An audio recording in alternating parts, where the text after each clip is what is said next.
Rebecca Fuselier is making her first individual appearance at the CrossFit Games. She is a two-time teenage competitor in 2016 and 2017. Everybody loves the story of the Capitol, and it took me way too long to really wrap my head around like how important it was in so many aspects. Rebecca Fuselier is still working on that Fuselier bag. The Capitol was at the 2022 CrossFit Games, and it's my first CrossFit Games, and I knew I'd be put into situations that were really, really challenging, but the Capitol was something else. And going back and looking at the videos and looking at that moment and realizing in my thoughts, I was like, I don't know if I can do this. And then getting through it, taking one step at a time with a bag that weighed 30 pounds heavier than me. And it was just like a celebration of everything that we do in the gym. I can see it now, but in that moment, man, it sucked.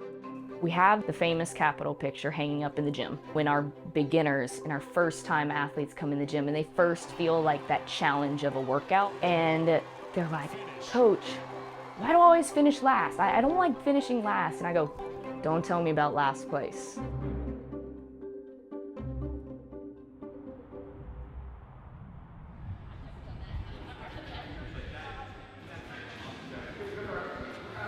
I just looked on this. I'm glad I didn't look on this last night because maybe I wouldn't have shown up for 5 a.m. training if I didn't see Echo Bike sprints this morning.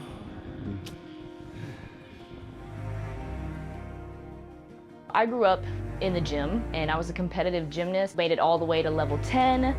And then after a couple injuries, it was just the end of that chapter. When I was a lot younger, I had some resentment to that sport, but whatever you go through, you always realize it comes back and kind of helps you. Gymnastics taught me a lot of discipline. Waking up early hours, training long hours, but also doing hard training and then seeing rewards come off of it and having responsibilities, taking care of your body, and if you want it to do cool things, you have to take care of it. And I'm just very happy that coming off of that gymnastics background has given me tools that I'll use for the rest of my life, and now I can continue using them in the things that I do today.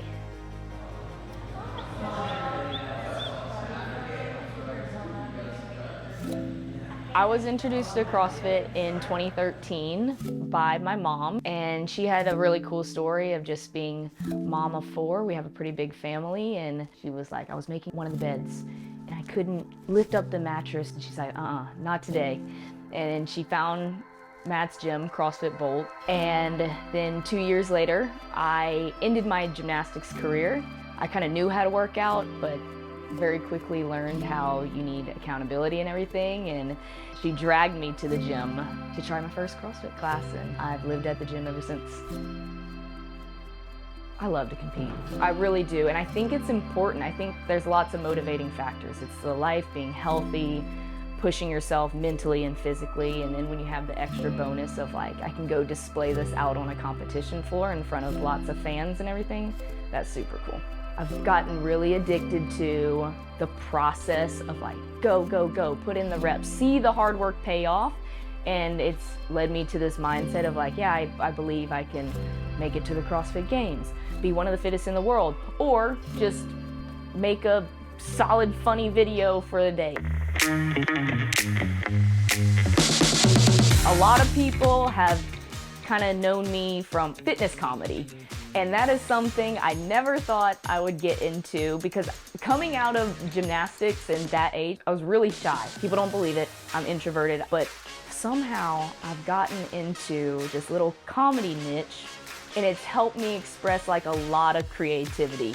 The same thoughts we kind of all have in the gym together of like, oh, that was kind of silly, or when we're pushing ourselves this hard, it's kind of ridiculous sometimes, but we can all come back and relate to. Like I make these short clips on Instagram, and it's kind of blown up, and when I'm not training and coaching, I'm probably making a funny video.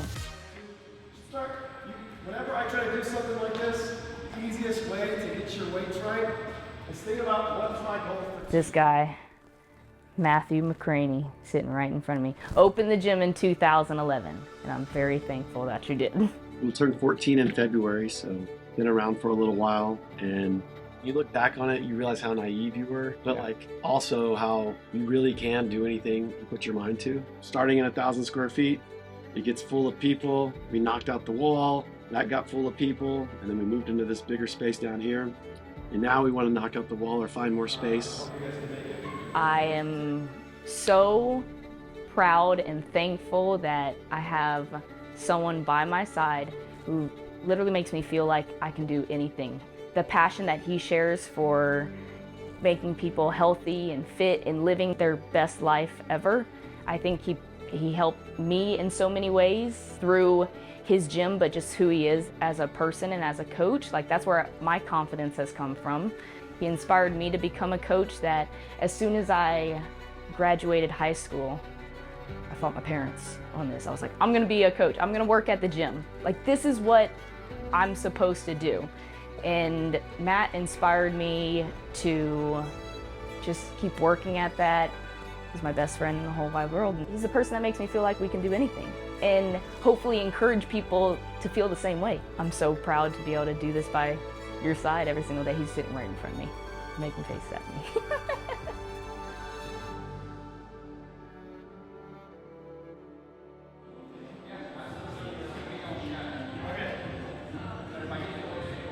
In gymnastics, I had a lot of coaches that would push you in a way that was almost like degrading. I think I held on to a lot of negativity for a long time, and this is something that Bolt and Matt has really helped develop, like, such a good positive mindset. And now I've come into this world where coaches will push you, but in this positive, encouraging type of way. And when I started noticing that, I was just like, poof. It led me to my coaching career. I never thought I'd be a coach because I didn't like it. And then it quickly changed to, this is cool. The way you can, like, help people feel like they can do really hard things and work towards these huge goals. That's something people, I hope, will use everywhere. Life is like this. You're always riding ups and downs, and when you learn to recognize, like, the highs and the lows, you really start becoming just a better minded, a healthier minded person. If I get to help people feel that way, that's so empowering. Yes, we need to understand the physical side of things, like your arms should be straight when you jump with a barbell and all the picky things like that. But more importantly, and what we get into a lot when we're coaching these days, is just this up here, the mindset. And when someone doesn't believe in their self, you have to coach them in a way that, no, you can do this. It's gonna take some time and some reps and some effort and everything. And what I got in gymnastics was not, like, reassuring to that. And to this day, I'm thankful that I got to see and experience that side of maybe coaching in a way that wasn't as helpful as it maybe should have been. And then I come into this environment that has its similarities, where we're pushing hard, we're training hard, but it's doing it in a way that helps me believe, like, oh, if I put in the time and the work and the reps, it will pay off. I will be able to do the things that I want to do.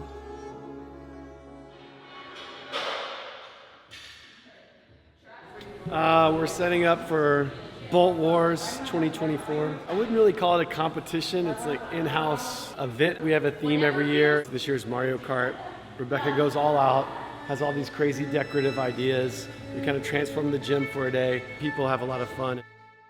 My hopes and dreams for CrossFit Bolt. I want it to be a home for people. I want it to feel like your family. I want it to keep growing, but I always want to be able to know all the faces in there. And then obviously I want it to always be a place that pushes people, that helps people realize, like, you can do whatever you want to do. You can lose the weight that you need to lose to become healthier for your family, for your kids.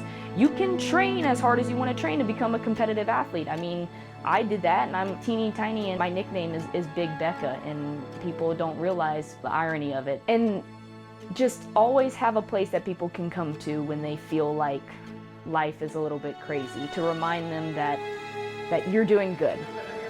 Something else, and then most importantly, be aware of one another. If anyone comes to one of my classes and goes through their hour of fitness with me, is that, one, they had a lot of fun. I hope they got to meet Blitz too, but also realize it's okay to challenge yourself with something and do something that scares you. And what a finish. I was already a rookie at the games, and they were like, oh, she's small, she's not the strongest athlete, and then you get exposed right then and there. Those lies start coming to your head of like, you're not strong enough, you're not supposed to be here. And then it's on display in front of the whole entire world. It did take a long time to really understand what it was all about. Kind of like gymnastics. Yeah, it really is. These little things you experience, they're the big picture. In just our little CrossFit fitness world, you find yourself going through ups and downs, and it's a moment. Time's gonna pass. You're gonna get past this, and you're gonna be better because of it. When you learn to recognize that a little bit more, it really does translate over into the bigger picture. It's helped me realize that I definitely was a culprit of hanging on to things, like holding grudges against coaches in the past or situations, and then old soul me is like, everybody's human. Everybody's trying to figure out the things that they're doing, and we're gonna move past it, love on each other, and then when you have that knowledge and experience of that sticky spot, you can use it to your advantage, and it's cool. Fitness is cool. It's taught me a lot, and we're gonna keep doing it all the time.